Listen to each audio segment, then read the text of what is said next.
While a child cries non-stop, in the background you can hear a compliment. Our children are good children. A nun hugs the child. She says they are like angels. A man in a suit walks towards the children. And bro, the guy in the suit is just a huge person. The fat guy says he will be the father of those children. He puts his hand on one of them's shoulder and says it's because those children need special parents and that they need a special education. He walks with that child towards the car while the other children watch them. Yes, a very special education. But what the hell does that mean? So scary. The nun and the children say goodbye while one of them cries. The nun says that is enough. Then out of nowhere, the children pull tools from their pockets. One of them ties the strings around his hand while the others are full of knives. My God, they must all be Batman's children. Meanwhile, the nun says it's time for training. The woman comes close to the child who is crying and tells her that she doesn't need to let her nose run when pretending to be crying. The nun makes a scary face and says that parents can hate children who seem slow or unintelligent. Then the child looks at the woman and says, "Yes, I will remember that." A man watches the children from above through a window. He comments that this type of education is a gift for them. He says the children were trained as weapons from the moment they could walk. An extremely muscular woman is standing in a room. She states that they are raised under special disciplines. The muscular woman appears from behind with her hands behind her. She says it is extremely expensive to raise each child. But wait, what the hell are these kids used for? Weapon X project? The priest says these children are like computers. The way they will be used is determined by the buyers, their parents. The fat guy who bought the kid shows a photo to a kid and says, "That's the target. Memorize his face." However, as they are dangerous, safety measures have been taken. Certain rules have been imprinted on them since childhood, and they cannot disobey them. This is called the 3 absolute principles. Are the kids watching a flash bang on a loop on TV? What torture! The stylish priest explains that the 3 principles are designed to ensure that the buyer can control the children. It is crucial that you remember them. The child inside a car observes another car in the rearview mirror. He warns the man next to him, "Dad, there's a car following us." The surprised fat man asks, "What?" Then out of nowhere, the blind man puts his hand on the child's head and shouts at him to shut up and memorize the face in the photo. The empty-eyed child responds, "Yes, order received, father." First, the parent's words are absolute. And well, the fat man waited for the contact. The contact came, and the car crashed into them. Who said not to listen to the child? The car continues to roll over. A child watches his father covered in blood. The second principle is that they cannot use their power without their parents' permission. The child holds the man's hand, who groans in pain. 2 armed men get out of a car and walk closer to them. The child starts to cry and scream non-stop, telling them to save his father. Then, one of the men says, "Damn, no one told us there would be a kid with him?" The other agent asks, "Should we get rid of him?" And then says, "What's the point?" Then one of the men says, "He's just a kid. We should leave him somewhere and go away." And the last and most important principle. The agent approaches the child and calls out to him, "Hey kid!" Then he continues, "Sorry, but we adults have our circumstances." But the poor agent didn't even have time to finish his sentence, because in the blink of an eye, he had no throat to speak, as the child had pierced his throat. If the safety of parents is threatened, the man chokes on his own blood, while the child grabs a gun he had with him. The child holds the agent's body and uses it as a shield. The other man watches in fear. The child takes the gun and points it at the man, using the deceased's armpit as an opening. They will ignore the above 2 rules and resolve the situation. The child shoots the man. The priest asks, "Aren't they good children? What do you think?" The priest shows children a catalog and asks, "Would you like to make a purchase?" What a crazy thing. I think this is the manhwa with the most different story I've ever read in the last week. The priest looks at a photo and says, "Ah, this child. Unfortunately, it's not possible." Then he continues, "You could say this child is our only stain." The priest keeps the catalog. He says his skills were the highest among all his children, a true elite soldier. I personally liked him a lot too, but we lost him. The priest points to the photo of this child with the word deceased stamped on it. He adds, or rather, he disappeared. We tried to track him down, but the priest says that without a father, he cannot use his power and therefore does not attract attention. And by now, he must be living like an ordinary child somewhere, or he might even be dead. As he says this, a man clenches his fist tightly. He punches a boy in the stomach. He observes the scene and says, "Wow, that last blow hit home, right, Hyunho?" No, caught your mother, that capybara." The unfortunate man looks at Hyunho and asks what he said. Hyunho, with a bruised face, mutters. Then he shouts, "No, I said 15!" Hyunho states that that punch felt like it was worth 15 points. One of the men comments that 15 points is generous. Another man says that Joseph's punch would definitely be worth 15 points. Then they celebrate, clapping their hands. Okay, this was a little unexpected. The guy who just hit our protagonist asks how many points a kick would be worthwhile. A blonde throws him backwards, running towards Hyunho with extreme speed. The The blonde comes close to our poor guy and says he also wants to try. The man asks Hwang Hyunho how many points he is worth. Hyunho remains silent, while the other bully dusts off his shirt. Then our boy says, "Fuck you." Then the bully with the first punch comments, "52? Did I get 52? Hyunho, completely outraged by their little game, replies that no, he was just supposed to go fuck himself. The blonde shouts at the guy in the white shirt, saying that Hyunho just cursed him. He adds that Hyunho's damage meter is quite strict. Cheon shouts that Hyunho must be defective. Our protagonist gets angry, saying that Park Cheon is doing that again, and that contrary to what everyone thinks, he can easily beat him up. The one in the white blouse approaches the blonde, asking what he is doing. Then he slaps the unfortunate man in the face. He scolds him, telling him not to act arrogantly. The man says he was already hitting him before Cheon arrived. He asks Cheon if he understands. Cheon closes her fist and takes a brief breather. But immediately afterwards, he smiles and says that that was a strong blow, and speculates that it would be worth 150,000 points. He states that Joseph is different as expected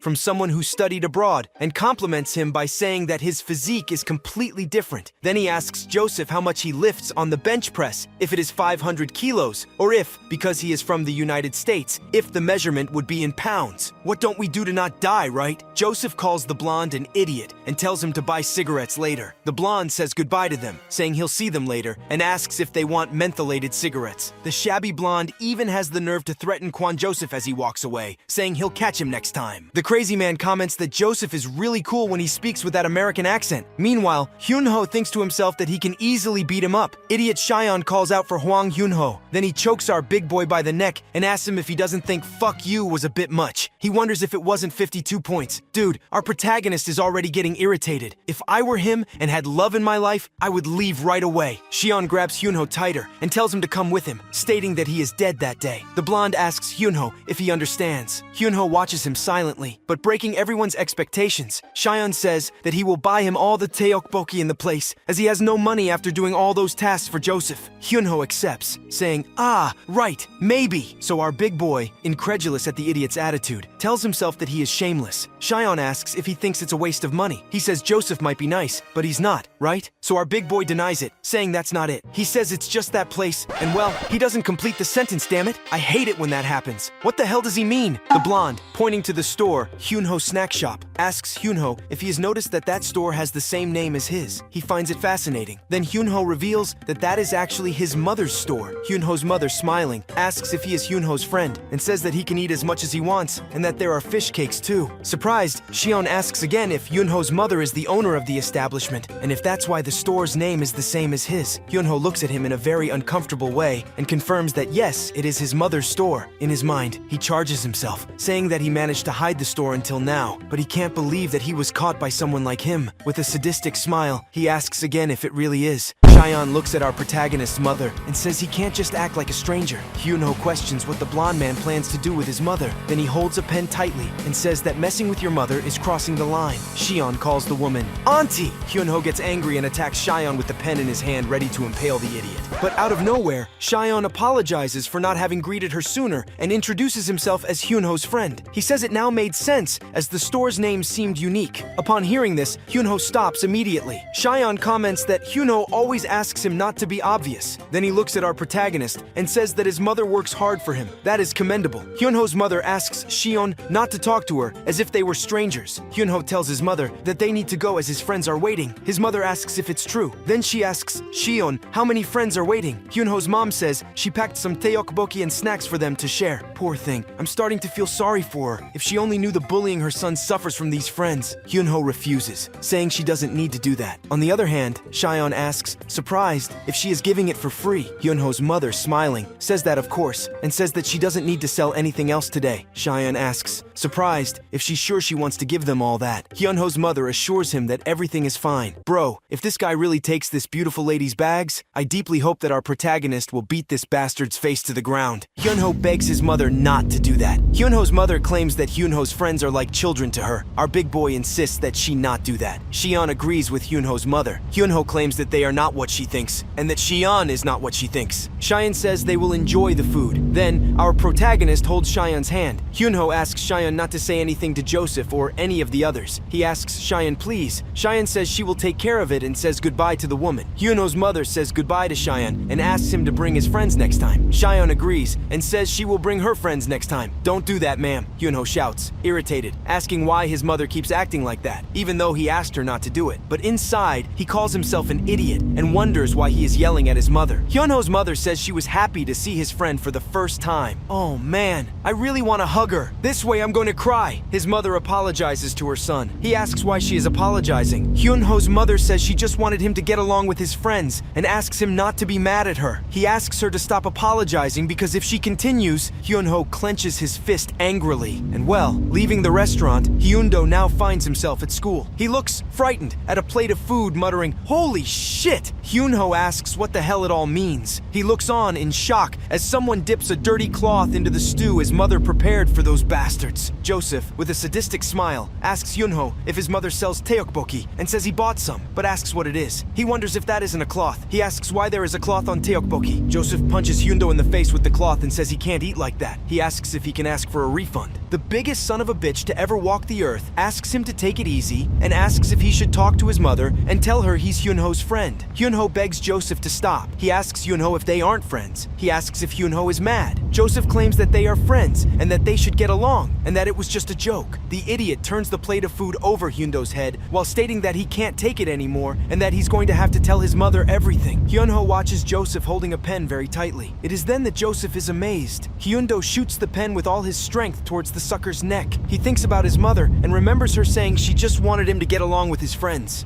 Then, Hyundo apologizes and begs her not to be angry. Meanwhile, Joseph looks closely at our protagonist. Hyunho holds the pen tightly, staring at Joseph. The other boys approach, asking what is happening to Hwang Hyunho. Then, Joseph gets furious and asks what Hyunho is trying to do. Then Cheyenne finally arrives in the room, and without understanding anything that was happening, he asks what Hyunho is doing. Cheyenne observes. All students remain silent. Police officers talk to a man inside the classroom. Hyunho's glasses are thrown on the floor, covered in blood. As he watched, the police spoke to the man inside the classroom, whose window was broken. That day, Hyundo was massacred by that guy for 15 minutes. He passed out and regained consciousness several times due to the pain. Each time he apologized and pleaded, saying he was sorry, but the violence doesn't stop. Nobody intervenes to stop him. In the end, it is whoever puts an end to violence. Joseph, which ended with our poor Hyundo throwing him out the window. What do you mean? For this, I did not expect this. So, apparently Hyundo wasn't our protagonist, or he was, I don't know yet. Maybe he revives. Below Hyundo's room in the school garden in Uma Pedra, you can see the phrase, "You can do it," written on it. Filled with sadness, Hyundo's mother's store remains closed. Then the bastard shows up and says he has a good idea. He tells them to say that they pushed Hyunho while playing. He asks if they understand what he is saying. The boys say they didn't do anything, so Joseph asks them not to be like that. He says he asked his father, and apparently there is a good law in Korea. One of the boys asks if it's the juvenile law. Joseph says he repeated a year, so it doesn't apply to him. So he asks the boys to help him. He tells the boys to turn themselves in and say that they pushed Hyunho. Then he asks again if they understand. One of the boys says he knows about the law, but heard they could still be sued for damages. The devil assures that there is no problem, as there is a way around that too. He claims no one has yet filed a lawsuit. Joseph explains that as long as there is no one to file a lawsuit,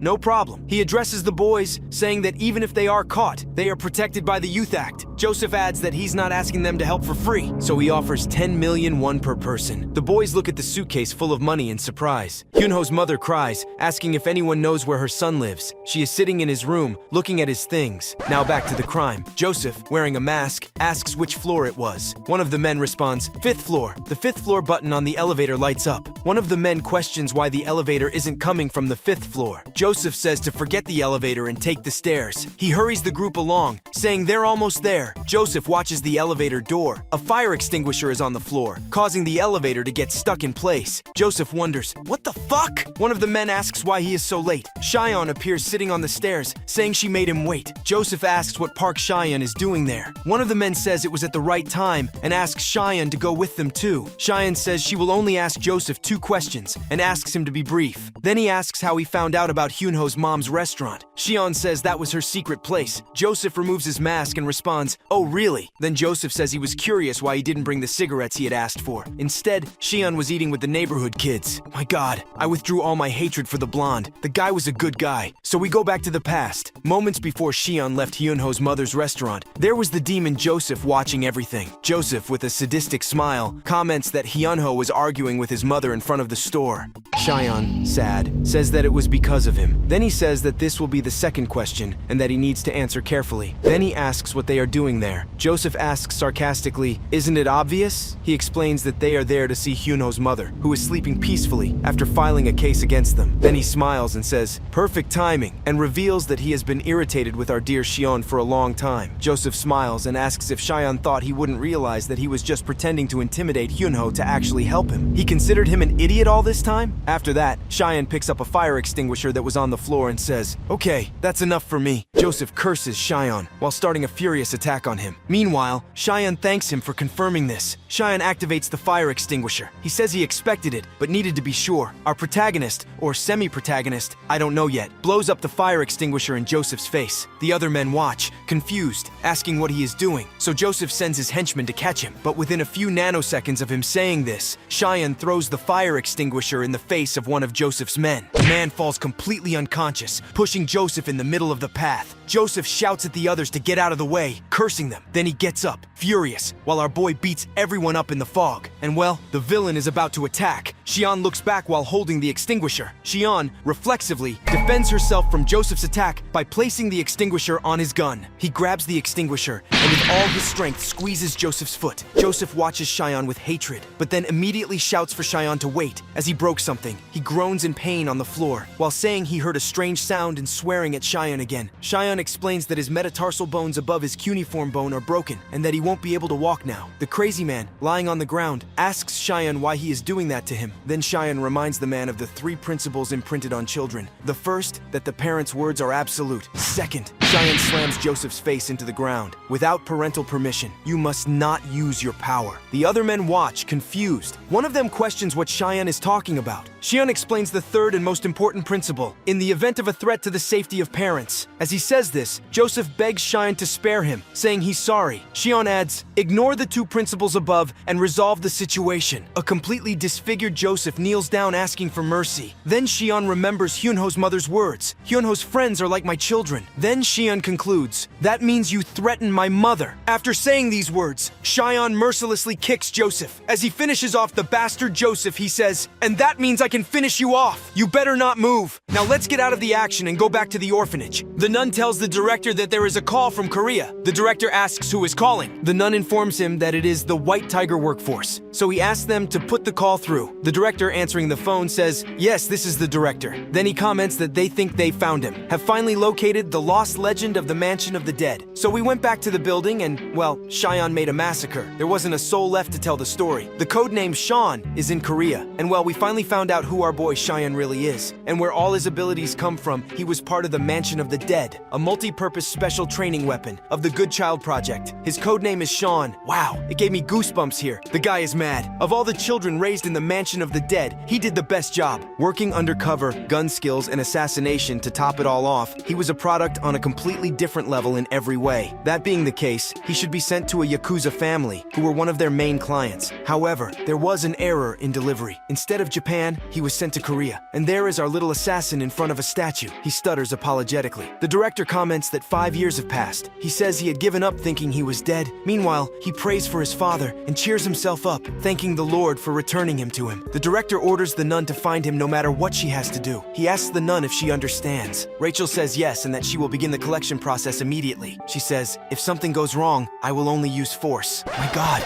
I think I have high testosterone. I better stop talking. God bless this nun. And well, Rachel is the trainer of the Mansion of the Dead. Responsibility and specialty unknown. The director questions what she is saying and orders her to bring the boy back without hurting him too much. The director continues, asking her to leave her gun there, as that was exaggeration. A man bows, introducing himself as Kwon Byung-woo, Joseph's father. He says he doesn't have enough excuses and takes the blame for not raising his son better. He promises to pay the costs of Hyunho's treatment and psychological support, as well as anything else they ask. "Shion, you are a god. Look what you did." Crowd. "Shion is my favorite favorite character in this thing, along with the nun, obviously, but that's beside the point. Hyunho's mother says that nothing will change, even if he does that. She argues that it is not something that can be resolved with a simple apology. The burglar's father doesn't react and continues with his head down. Then he looks at her with a hideous face and wonders if that didn't work, so he decides to leave. As he walks, Hyunho's mother asks if that's all. Then he stops and covers his face with a cloth. He tells the lady that he believes that efficiency is the most important thing in everything they do. But seeing that she has no intention of negotiating, he has no reason to continue wasting his time. The man says he has other options he can use. Besides, it's his specialty. He, now in the car, complains about the smell and dust of the place and wonders how she can do business in a place like that. The grump suggests that she tear down the place and build a new building. The man asks about the boy's condition, if they took care of him. His butler responds that yes, the assistant is already taking care of it, and that he must have finished by now. The devil looks out thoughtfully. Now in the hospital, Joseph finds himself all broken up, cursing Shio. He says he knew there was something wrong with that boy. Then his father appears, followed by a nurse. Joseph recalls Cheyenne's words about the 3 principles that were engraved on him. Joseph's father asks what the 3 principles are, and if it is something that is fashionable among children these days. The nurse says she doesn't know either, but before she can continue, she is interrupted by Joseph's father. He asks the nurse to leave them alone for a moment. He says it will be very quick. So the nurse leaves them alone while Joseph starts swearing at Shion. As soon as she leaves the room, Joseph is slapped in the face. Then he addresses Joseph. Joseph, you know what makes me most angry? If you bullied the kids, what made you jump out of the classroom? He claims not to care about any of that. Then his father gets close to his face, making a scary face, and says he went to Hyunho's house to finish things. Should have resolved everything cleanly, he says. The basics of the job are not doing the same thing twice, Joseph. You should take this chance to learn law. Meanwhile, outside the hospital, Cheyenne says, that's how adults work things out. Our poor blonde falls backwards after being kicked by one of Joseph's father's henchmen. A man orders them to lift him up. Shion, being held by 2 men, asks what they are doing. After saying that, he gets slapped, and a slap with style is worth saying. These are the most stylish henchmen I've ever seen. Take a look at these guys' outfits. When the first blow is struck, the violence doesn't stop. Punches and kicks are thrown at Cheyenne without him even having the chance to react. One of the henchmen observes Cheyenne lying on the ground and says that things aren't going as he planned, like when he beat up 4 boys his age. He throws the gloves on Cheyenne and says that with adults, it doesn't work the same way. He comments that the young master was a bit crippled because of Cheyenne. Meanwhile, he twists our boy's arm and says, then you too. You must regret it, right? Cheyenne, amazed, watches his arm being broken. He screams in pain, while the butler says that's the way adults handle things, boy. My ass. This is the way adults deal with things, says Cheyenne while squeezing his arm. But calm down, Cheyenne, sitting on a stool, calls the men idiots, saying that they don't even know the difference between a broken bone and a dislocated joint, and says that that doesn't even come close to Rachel's punishments. Shion concludes by saying that,